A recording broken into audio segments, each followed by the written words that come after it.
ఇప్పుడు యుఎస్కి ఇరాన్కి మధ్యలో వార్ జరుగుతుంది. దీంట్లో లెబనాన్ కంట్రీ ఎందుకు వచ్చింది? ఇక్కడ ఏ కంట్రీ ఎవరిని సపోర్ట్ చేస్తున్నారు? ఈ స్ట్రైట్ ఆఫ్ హార్మోజ్ అంటే ఏంటి? దీనివల్ల ఏంటి ఇంపార్టెన్స్? తర్వాత ఇరాన్ సపోర్ట్ చేసే కంట్రీస్ ఏంటి? ఎందుకు నాటో మెంబర్స్ అమెరికాకి సపోర్ట్ చేయలేదు? స్ట్రైట్ ఆఫ్ హార్మోజ్ని అంటే క్యాప్చర్ చేయడానికి ఎందుకు సపోర్ట్ చేయలేదు? అసలు ఇరాన్కి సౌదీ అరేబియాకి రైవల్రీ అనేది ఎప్పటి నుంచి స్టార్ట్ అయింది? ఒకప్పుడు అమెరికా ఇరాన్ చాలా బెస్ట్ ఫ్రెండ్స్ అనమాట, మంచి ఫ్రెండ్స్గా ఉన్నాయి. 1975 బిఫోర్ ఇరాన్ రెవల్యూషన్కి ముందు చాలా మంచిగా ఉన్నాయి. తర్వాత ఎందుకు ఎనిమీస్గా అయినాయి? దాని గురించి ఈ వీడియోలో సింపుల్ వేలో మీకు అందరికీ అర్థమయ్యేలాగా ఎక్స్ప్లెయిన్ చేసేదానికి ప్రయత్నం చేస్తాను. ఓవర్వ్యూ అనమాట. బేసిక్గా చాలా మందికి ఇరాన్ అమెరికా మధ్య వారికి కొంత కన్ఫ్యూజన్ ఉంటుంది. వీళ్ళు ఎందుకు వచ్చారు, వాళ్ళు ఎందుకు వచ్చారు, ఏంటి? దాని గురించి అయితే ఒక సింపుల్గా 5 minutesలో నేనైతే ఎక్స్ప్లెయిన్ చేసేందుకు ప్రయత్నం చేస్తాను. బేసిక్గా అమెరికా ఇరాన్ బిఫోర్ 1975 వరకు అయితే మంచిగా ఫ్రెండ్స్ ఉన్నాయి. అప్పుడు ఏంటంటే అమెరికా చెప్పిన వాళ్ళే, అంటే అప్పుడు ఎవరైతే అక్కడ రాజులు ఉండేవాళ్ళు, ఎవరైతే రూలింగ్లో వాళ్ళు అమెరికా బాగా సపోర్ట్ చేశారు. వన్స్ ఎప్పుడైతే ఇరాన్ రెవల్యూషన్ జరిగిందో అప్పుడు అమెరికాకి వీళ్ళు సపోర్ట్ చేయడం మానేసారు. At the same time Saudi అరేబియాకి కూడా ఎనిమిస్ అయిపోయారు. ఇక్కడేమో ఇరాన్లో షియా ముస్లిం పాపులేషన్ ఎక్కువ, ఇక్కడ మిగతా సౌదీ అరేబియా కానీ టర్కీ, ఈజిప్ట్ ఇవంతా సున్నీ ముస్లిం పాపులేషన్ ఎక్కువ. వాళ్ళకేమో అక్కడ డైనాస్టిక్ రూల్స్ ఉంటాయి. ఇప్పుడు సౌదీ అరేబియాలో కింగ్ ఉన్నారు కదా, ఇప్పుడు ఆ కింగ్ తర్వాత నెక్స్ట్ వాళ్ళ కొడుకు, అలా వంశపారకంగా వాళ్ళే రూల్ చేస్తారు. కానీ ఇక్కడ అలా కాదు. ఆఫ్టర్ ఇరాన్ రెవల్యూషన్ తర్వాత రూలింగ్ అనేది వంశపారపరంగా రాదనమాట. వాళ్ళు ఏంటంటే ఒక గ్రూప్ ఉంటారు, వాళ్ళు ఎవరు క్యాలిబరో వాళ్ళని సెలెక్ట్ చేసుకొని వాళ్ళని సుప్రీం లీడర్ గా అనౌన్స్ చేస్తారు. అది ఇరాన్. సో ఇరాన్ది అది మెయిన్. సో వాళ్ళిద్దరికి అప్పటి నుంచి ఇరాన్ కి సౌదీ అరేబియాకి రైవల్రీ స్టార్ట్ అయింది. వీళ్ళిద్దరు ఏంటంటే రీజనల్ డామినేట్. ఇక్కడ సేమ్ వాళ్ళంతా మిడిల్ ఈస్ట్ లో కదా, మిడిల్ ఈస్ట్ లో ఎక్కడ ఇరాన్ అనేది సూపర్ పవర్ గా వెళ్ళిపోతుంది, సూపర్ పవర్ గా డెవలప్ అవుతుంది అని చెప్పి సౌదీ అరేబియా ప్రాబ్లం. వీళ్ళందరూ ఏం చేశారు, ఈ సౌదీ అరేబియా, ఈ ఖత్తర్, ఓమన్, ఈ కంట్రీస్ ఉన్నాయి కదా, వీళ్ళంతా యుఎస్ కి సపోర్ట్ అనమాట. సో యుఎస్ కి ఏంటి ప్రాబ్లం ఇరాన్ అంటే, ఇరాన్ న్యూక్లియర్ వెపన్స్ అనేది డెవలప్ చేస్తుంది. దీనివల్ల ప్రపంచానికి చాలా డేంజర్. ఇప్పుడు స్ట్రైట్ ఆఫ్ హార్మోజ్ అనేది ఇప్పుడు ఇరాన్ కంట్రోల్ ఉంది కదా. సో వన్స్ వాళ్ళు ఎప్పుడైతే న్యూక్లియర్ వెపన్స్ డెవలప్ చేశారో, సో అక్కడ అప్పుడు స్ట్రైట్ ఆఫ్ హార్మోజ్ ని వాళ్ళు చెప్పినట్టే బ్లాక్ చేసేసి, ఇప్పుడు ప్రపంచం వాళ్ళు చెప్పిన ప్రైస్ కానీ ఆయిల్ కానీ ఏదైనా సరే వాళ్ళు చెప్పినట్టు వినకపోతే వాళ్ళు అక్కడ న్యూక్లియర్ వెపన్ పెడతారు, బ్లాక్ చేసేస్తారు కదా. అది వాళ్ళకి మెయిన్ ప్రాబ్లం అమెరికాకి. దానివల్ల అమెరికా ఏంటి, ఈ సౌదీ అరేబియా, ఖత్తర్, బెహ్రెయిన్ ఇవన్నీ సపోర్ట్ చేసుకొని ఇజ్రాయెల్ కూడా అదే.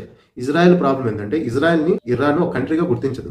ఎందుకంటే ఇజ్రాయెల్ జూయిష్ పాపులేషన్. సో దానివల్ల వాళ్ళు ఒక కంట్రీగా గుర్తించరు. సో వీళ్ళిద్దరికి కూడా రీజనల్ డామినెన్స్ అనమాట. సో ఇజ్రాయెల్ ఉంటే ఇరాన్ ప్రాబ్లం, ఇరాన్ ఉంటే ఇజ్రాయెల్ ప్రాబ్లం. అందుకోసం వీళ్ళందరూ కలిసి వీళ్ళపైన అటాక్ చేశారు. సో అటాక్ చేసి ఫస్ట్ సుప్రీం లీడర్ని చంపేశారు, ఖమేనీని చంపేశాడు. సో వీళ్ళ మెయిన్ టార్గెట్ ఏంటంటే, ఈ విధంగా టాప్ లీడర్స్ని చంపేస్తే వీళ్ళు ఇంకా మన కంట్రోల్లో ఉంటారనుకొని ఇలా అటాక్ చేశారు. బట్ అది రివర్స్ అయింది. ఎందుకంటే అమెరికా వెనిజులాలో, మనకు తెలుసు కదా, వెనిజులా ఆ కంట్రీలో ఆ కంట్రీ యొక్క ప్రెసిడెంట్ని కిడ్నాప్ చేసి అమెరికా తీసుకెళ్లిపోయారు. తర్వాత అక్కడ రిజైమ్ చేంజ్ అయింది. ఇంకా వాళ్ళు చెప్పినట్టు అక్కడ వింటున్నారు. సేమ్ ఇక్కడ కూడా అదే రిపోర్ట్ అవుతుంది అనుకున్నారు, కానీ ఇక్కడ వాళ్ళు తగ్గట్లేదు. ఇక్కడ మెయిన్ ఇరాన్ లో ఇస్లామిక్ రెవల్యూషన్ గార్డ్ కాప్స్ ఉంటారు. వాళ్ళు ఎవరి మాట వినరు అనమాట. ఇండిపెండెంట్ గా వర్క్ చేస్తారు. డిసిషన్స్ కానీ ఇప్పుడు ఒక కంట్రీకి ఏదైనా ఆపద వస్తే మాత్రం వాళ్ళే ఇండిపెండెంట్ గా డిసిషన్ తీసుకుంటారు. ఇప్పుడు వాళ్ళే ఫైట్ చేస్తున్నారు. సో వాళ్ళ టాప్ లీడర్స్, సెక్యూరిటీ చీఫ్ అందరూ చనిపోయినా కూడా స్టిల్ వాళ్ళు గివ్ అప్ ఇవ్వలేదు, ఫైట్ చేస్తున్నారు. ప్రపంచానికి అయితే ఇరాన్ పైన ఒక పాజిటివ్ ఒపీనియన్ క్రియేట్ అయిపోయింది. వీళ్ళ దగ్గర టాప్ మోస్ట్ లీడర్ లేకపోయినా సరే వాళ్ళు ఫైట్ చేస్తున్నారు. అమెరికా లాంటి పెద్ద దేశం పైన అమెరికానే భయపడుతుంది. ఏంటి, రోజుకి ఒక స్టేట్మెంట్ ఇస్తుంది, ఫేక్ స్టేట్మెంట్. అంటే ఏంటి, ఈ రోజు అమెరికా యుద్ధం ఆపేస్తుంది అంటే ఇరాన్ వాళ్ళు భయపడిపోయారు, ఆర్మీ కొలాప్స్ అయిపోయింది, మమ్మల్ని యుద్ధం ఆపేయమని చెప్పి నెగోషియేషన్ చేయమని రిక్వెస్ట్ చేస్తున్నారు. లేదంటే మేము కొద్ది రోజులు పాస్ చేస్తున్నాం, ఆ లోపల నెగోషియేషన్ చేసుకోండి, లేదంటే మీ పైన అటాక్ చేస్తామని చెప్పి వార్నింగ్ లేడం. ఇలాగా తర్వాత మధ్యలో ఈ పాకిస్తాన్ అనే కంట్రీ వచ్చింది, జోకర్ అయిపోయింది. మేము మీడియేషన్ చేస్తాం అమెరికా ఇరాన్ మధ్య అని చెప్పి వచ్చింది, అదైతే జోకర్ అయిపోయింది. ఏదో పెద్ద స్టేట్మెంట్లు, మేము ఇస్లామాబాద్ని ఇన్వైట్ చేస్తున్నాం, అమెరికాకు సంబంధించిన వాళ్ళని, ఇరాన్ సంబంధించిన వాళ్ళని యుద్ధం ఆపేదాని కోసం చెప్పి పెద్ద స్టేట్మెంట్లు ఇచ్చింది. కానీ ఫస్ట్ అయితే దానికే ఒక్కబడింది. సో పాకిస్తాన్ పక్క వెళ్ళిపోయింది. సో ఇప్పుడు స్ట్రైట్ ఆఫ్ హార్మోజ్ పైన వీళ్ళు ఏం చేస్తున్నారు, ఈ అటాక్స్ అనేది పెరిగే ఉంది. అక్కడ కంప్లీట్ గా కంట్రోల్ చేసేస్తున్నారు. అమెరికాకు సంబంధించిన ఏ షిప్ ని అలో చేయట్లేదు. Only Iran, so only India, Russia, China, Pakistan సంబంధించిన వాళ్ళ ఫ్రెండ్లీ నేషన్స్ ఏవైతే వాళ్ళవి అలో చేస్తున్నారు. న్యూట్రల్ కంట్రీస్ పైన టోల్ అనేది వసూలు చేస్తాం. ఈ స్ట్రైట్ ఆఫ్ హార్మోజ్ ద్వారా 20% ఆఫ్ ఆయిల్ ఎక్స్పోర్ట్స్ అనేది ఈ ప్రపంచంలో జరిగే 20% ఇక్కడ నుంచి జరుగుతుంది, ఇక్కడ నుంచి ఎక్స్పోర్ట్ అవుతుంది. వీళ్ళేంటి, ఇరాన్ లో ఒక కార్గ్ ఐలాండ్ ఉంది. ఇరాన్ కి ఇది లైఫ్ లైన్ అనమాట. ఈ కార్గ్ ఐలాండ్ ని ఇలా అటాక్ చేశారు. ఎవరు, అమెరికా వాళ్ళు అటాక్ చేసి అక్కడ మిలిటరీ మొత్తం డిస్ట్రాయ్ చేశారు.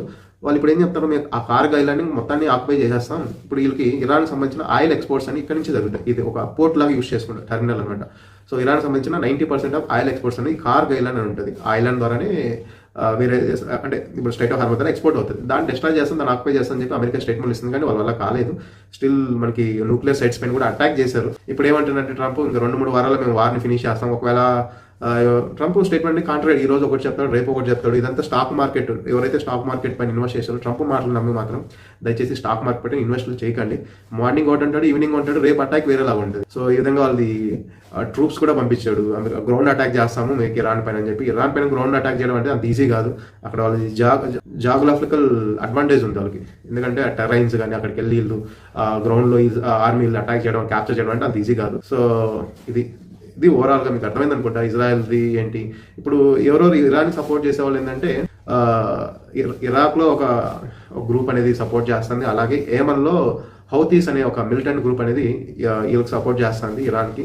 తర్వాత ఇంకా లెబనన్ అనే కంట్రీ ఇరాన్ సపోర్ట్ చేస్తుంది. వాళ్ళు లెబనన్ వాళ్ళు ఇజ్రాయెల్తో ఫైట్ చేస్తూనే ఉన్నారు. లెబనన్లో ఒక హజ్బుల్లా అనే గ్రూప్ ఉంటుంది, వాళ్ళైతే వీళ్ళకి సపోర్ట్ చేస్తున్నారు ఇరాన్కి.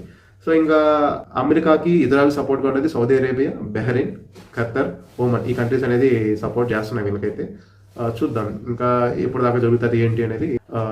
ఐ హోప్ ఈ వీడియో అయితే మీకు క్లియర్గా అసలు ఇరాన్ ఇజ్రాయెల్ మధ్య వార్ ఏంటో అర్థమైంది అనుకుంటున్నా.